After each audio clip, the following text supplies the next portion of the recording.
அறிவோம் ஆரோக்கியம் நேயர்கள் அனைவருக்கும் அன்பான வணக்கங்கள். நான் ஸ்ரீவர்மா மருத்துவமனையின் பெண்கள் சிறப்பு மருத்துவர் ஜெயரூபா. இந்த நாள் இனிய நாளாக அமைய என்னுடைய மனமார்ந்த வாழ்த்துக்களும் பிரார்த்தனைகளும். பிசிஓடி இருக்கிறவங்க வெயிட்டை குறைக்கிறதுக்கு ரொம்பவே சிரமப்படுவாங்க.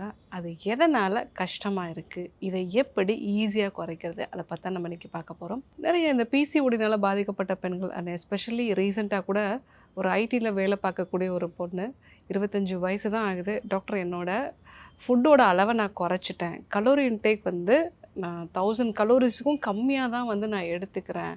டெய்லி 1 hour வந்து நான் வாக்கிங் வந்து போகிறேன். இனிஷியலாக ஒரு 2 கிலோ 3 கிலோ வந்து குறைஞ்சிது. அதுக்கப்புறம் வெயிட்டு குறையவே இல்லை. நான் ஃபுட்டை ரொம்ப குறைச்சதுனால எனக்கு ஹேர் ஃபாலும் நிறைய ஆயிடுச்சு. ரொம்ப டயர்டாகவும் நான் வந்து ஃபீல் பண்ணுறேன். ஸோ ஃபுட்டை நான் நினச்ச நேரத்தில் என்னால் சாப்பிட முடியல அப்படிங்கிறதுனால நான் ரொம்ப ஸ்ட்ரெஸ்ஃபுல்லாகவும் இரிட்டேட்டடாகவும் இருக்கேன். ஒரு கட்டத்துக்கு மேலே நான் எல்லா டயட்டையும் வந்து விட்டுட்டேன். ஸோ ஃபுட்டை நார்மலாக சாப்பிட ஆரம்பித்த பிறகு 3 கிலோ வெயிட்டு குறைஞ்சிது, 6 கிலோ இன்க்ரீஸ் ஆயிடுச்சு டாக்டர். ஸோ இந்த மாதிரியான ஒரு கம்ப்ளைண்ட்டோட தான் அந்த பொண்ணு வந்திருந்தாங்க. ஆக்சுவலாக நார்மலான ஒரு பொண்ணு வெயிட்டை குறைக்கிறதுக்கும் பிசிஓடினால் பாதிக்கப்பட்ட ஒரு நபர் வெயிட்டை குறைக்கிறதுக்கும் நிறைய டிஃப்ரென்ஸ் இருக்குது. இப்போது பிசிஓடினால் பாதிக்கப்பட்ட பெண்களில் நீங்கள் கலோரி ரெஸ்ட்ரிக்ஷன் பண்ணுறீங்க, அதாவது ஃபுட்டை ரொம்ப கம்மியாக எடுத்துக்கிறீங்க அப்படின்னா உங்கள் பாடி நிறைய கார்டிசாலை வந்து சுரக்க ஆரம்பிச்சிடும். ஏன்னா இந்த பிசிஓடி இருக்கிறவங்களுக்கு பாடியில் ஆல்ரெடி இந்த த்ரிஃப்டி ஜீன் இந்த மாதிரியான விஷயங்கள்லாம் வந்து இருக்கிறதுக்கு வாய்ப்புகள் இருக்குது. ஸோ அப்போது ஃபுட்டு கம்மியான உடனே உடனடியாக உங்கள் உடம்பு பதட்டமாகி ஸ்ட்ரெஸ் ஹார்மோனாகிய கார்டிசாலை சுரக்க வைக்கும். ஸோ இந்த கார்டிசால் எந்த அளவுக்கு சுரக்குதோ அதே அளவுக்கு நம்ம பாடியில் டெஸ்டோஸ்டிரானும் வந்து சுரக்க ஆரம்பிக்கும். ஸோ அதனால் உங்களோட பாடியில் ஒரு கிலோ 2 கிலோ வெயிட்டு குறைஞ்சாலும் கூட ஸ்ட்ரெஸ் அதிகமாகும் பொழுது இன்சுலின் ரெசிஸ்டன்ஸ் அதிகமாகி ஃபேட் செல்ஸை வந்து ஸ்டோர் பண்ண வைக்கும். நீங்கள் சாப்பிட்ற கொஞ்சம் உணவையுமே எனர்ஜிக்காக செலவு பண்ணாமல், அதாவது உங்களோட ஆக்டிவிட்டீஸ்க்காக செலவு பண்ணாமல் அது எல்லாத்தையுமே ஃபேட்டாக ஸ்டோர் பண்ண வைக்கும். ஸோ அதனால தான் உங்களுக்கு நீங்கள் ஃபுட்டை குறைச்சா கூட வெயிட்டு வந்து இனிஷியலாக 1 or 2 kgs குறையும். அதுக்கப்புறம் குறையாமலே வந்து போயிடும். நீங்கள் ரொம்ப ஃப்ரஸ்ட்ரேட்டாகவும் வந்து ஆகிடுவீங்க. ரெண்டாவது விஷயம், இந்த பிசிஓடினால் பாதிக்கப்பட்ட பெண்களுக்கு அவங்க ஸ்ட்ரென்த் ட்ரைனிங் பெரும்பாலும் வந்து பண்ணுறதில்ல. எல்லாமே வந்து வாக்கிங், ஜாகிங் இதெல்லாம் பண்ணும்போது அவங்க ரெஸ்ட்டாக இருக்கும்போதும் இந்த குளுக்கோஸ் வந்து யூஸ் ஆகாதனால அதனாலேயும் வந்து அவங்களுக்கு வெயிட்டு வந்து குறையிறது சிரமமாக இருக்குது. மூணாவது விஷயம், இந்த டயட்டை ஃபாலோ பண்ணுறது, எக்ஸசைஸ் ஃபாலோ பண்ணுறது, ஃபாஸ்டிங் மெத்தட்ஸ் இது எல்லாமே வந்து ஃபாலோ பண்ணுவாங்க. பட் இது எல்லாத்துக்கும் முன்னாடி அவங்க பாடியில் மெயினாக அவங்க குடலை சரி பண்ணக்கூடிய விஷயங்களை வந்து அவங்க ஃபாலோ பண்ணியிருக்க மாட்டாங்க.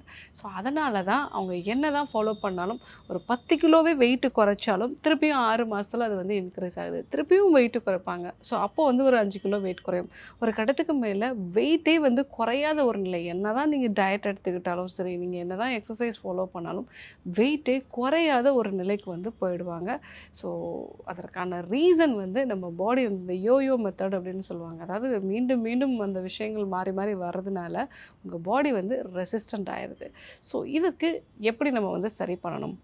ஸோ ஃபர்ஸ்ட் திங், இந்த உடம்புல வந்து நீங்கள் கலோரியை குறைக்கிறத விட உங்களுடைய இன்சுலினை ஃபிக்ஸ் பண்ணணும். இன்சுலின் எப்பெல்லாம் வரும்? நீங்கள் சிம்பிளாக ஒரு கைப்பிடி அளவு நீங்கள் வேர்க்கடலை சாப்பிட்டா கூட உங்களுக்கு இன்சுலின் வந்து ரைஸ் ஆகலாம். நீங்கள் ஹெல்த்தின்னு சாப்பிடக்கூடிய சில பொருட்களும் கூட உங்களுக்கு இன்சுலின் ஸ்பைக்கை வந்து உண்டு பண்ணலாம். ஸோ மெயினாக இந்த மைதா ஐட்டம்ஸு, பிஸ்கெட்ஸு, பேக்கரி ஐட்டம்ஸு இது எல்லாம் தான் உங்கள் பாடியில் சடனாக வந்து சுகரை ஸ்பைக் பண்ணி இன்சுலினோட தேவையை வந்து உண்டு பண்ணும். ஸோ அந்த மாதிரியான ஃபுட்டெல்லாம் நீங்கள் வந்து அவாய்ட் பண்ணிவிடுங்க. அதை அவாய்ட் பண்ணிவிட்டு அதே சமயத்தில் நீங்கள் கம்ப்ளீட்டாக கார்போஹைட்ரேட் எடுத்துக்காமலும் இருக்கக்கூடாது. ஸோ அதுவும் உங்களுக்கு பாதிப்பை வந்து உண்டு பண்ணும். அதற்கு பதிலாக சிறுதானியங்கள் சேர்ந்த உணவுகள் வந்து நீங்கள் எடுத்துக்கலாம். அப்படி எடுத்துக்கும் பொழுது உங்கள் பாடி கலோரி கம்மியாக ஆனாலும் கூட அந்த ஸ்ட்ரெஸ் லெவல்ஸ் வந்து அதிகமாகாது. இந்த காம்ப்ளெக்ஸ் கார்போஹைட்ரேட் நீங்கள் எடுத்துக்கிறதுனால உங்களுடைய அந்த இன்சுலின் ஸ்பைக் வந்து கொஞ்சம் வந்து மெதுவாகவே வந்து இருக்கும். சடனாக ஸ்பைக் ஆகாது. ஸோ அதனால் நீங்கள் கம்ப்ளீட்டாக கார்போஹைட்ரேட்டை வந்து நிறுத்திடக்கூடாது. ஆனால் இந்த ஃபைன் கார்போஹைட்ரேட் நம்ம சொல்லுவோம், இம்மீடியட்டாக சுகரை ஸ்பைக் பண்ணுறது, ஒரு ஸ்வீட் சாப்பிட்றது, ஒரு பேக்கரி ஐட்டம்ஸ் வந்து ப்ரெட்டு இந்த மாதிரியான விஷயங்களை அவாய்ட் பண்ணிவிட்டு சிறுதானியங்கள் சேர்ந்த பாரம்பரிய உணவுகளை வந்து நீங்கள் எடுத்துக்கலாம். ஸோ அப்போது நமக்கு ஸ்ட்ரெஸ் ஹார்மோனும் வந்து சுரக்காது, அதே சமயத்தில் இன்சுலின் ஸ்பைக்கும் வந்து ஆகாது.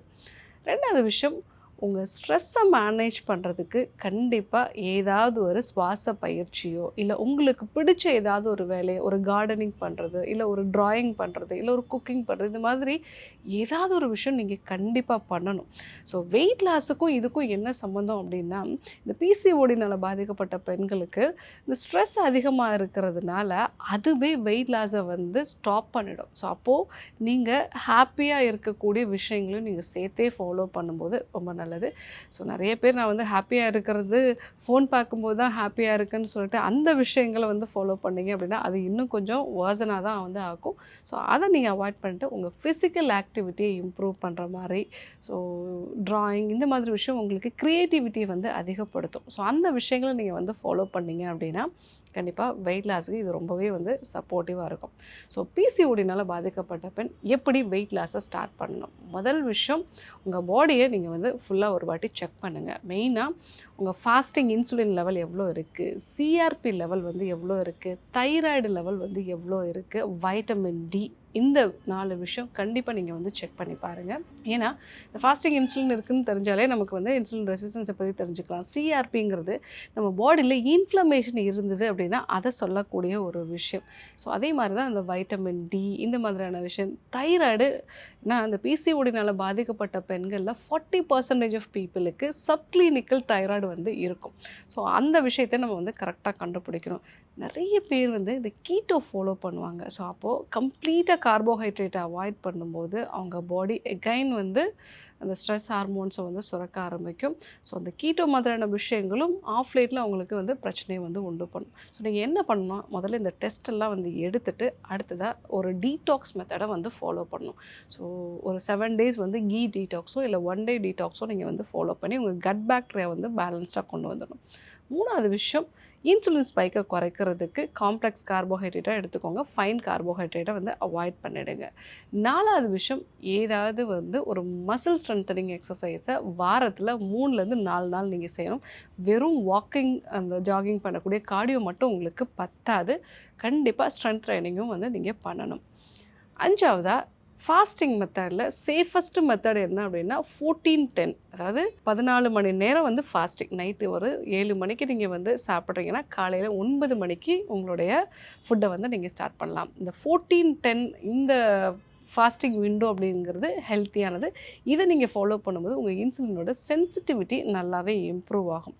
அது கூட உங்களை ஹாப்பியாக வச்சுக்கக்கூடிய சில விஷயங்களையும் சேர்த்தே ஃபாலோ பண்ணும். இப்படி நீங்கள் ஃபாலோ பண்ணிங்க அப்படின்னா எந்த சைடு எஃபெக்டும் இல்லாமல் கன்சிஸ்டண்ட்டாக உங்களால் வெயிட் குறைக்க முடியும். முக்கியமான இன்னொரு விஷயம், நிறைய பிசிஓடி இருக்கிறவங்களுக்கு ஸ்ட்ரெஸ் ஆகும் பொழுதெல்லாம் அவங்களுக்கு சாப்பிடக்கூடிய ஒரு வழக்கம் வந்து இருக்கும்.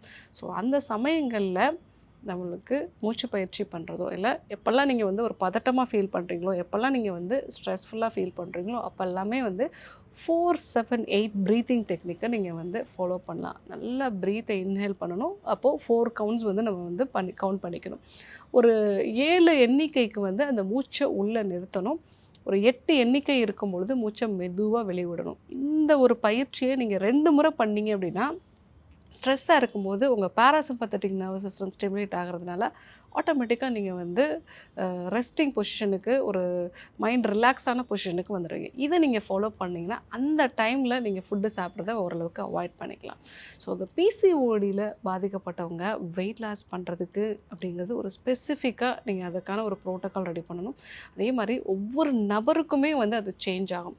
நிறைய தின்னாக இருக்கிறவங்களுக்கும் பிசிஓஎஸ் வந்து இருக்கும். சில பேருக்கு வந்து வெறும் ஃபுட்டை குறைச்சாலே வந்து வெயிட்டு குறைஞ்சிரும். சில பேருக்கு வந்து எக்ஸசைஸும் சேர்த்து பண்ணணும். பட் சில பேருக்கு வந்து டீடாக்ஸ் இது எல்லாமே பண்ணணும். பட் ப்ராப்பரான ஒரு விஷயம்னா டீடாக்ஸுக்கு அப்புறமா உங்களுடைய டயட்டை வந்து ப்ராப்பராக வந்து பண்ணுறது, ஸோ ஸ்ட்ரென்த் ட்ரைனிங் வந்து பண்ணுறது, ஃபாஸ்டிங் விண்டோ வந்து நீங்கள் ஃபாலோ பண்ணுறது, உங்கள் ஹாப்பியாக வச்சுக்கக்கூடிய ஒரு விஷயங்கள் ஃபாலோ பண்ணுறது. இந்த 5 விஷயம் நீங்கள் ஃபாலோ பண்ணிங்கன்னா தான் பிசிஓடியில் பெர்மனெண்ட்டாக உங்களால் வெயிட் லாஸ் பண்ண முடியும்.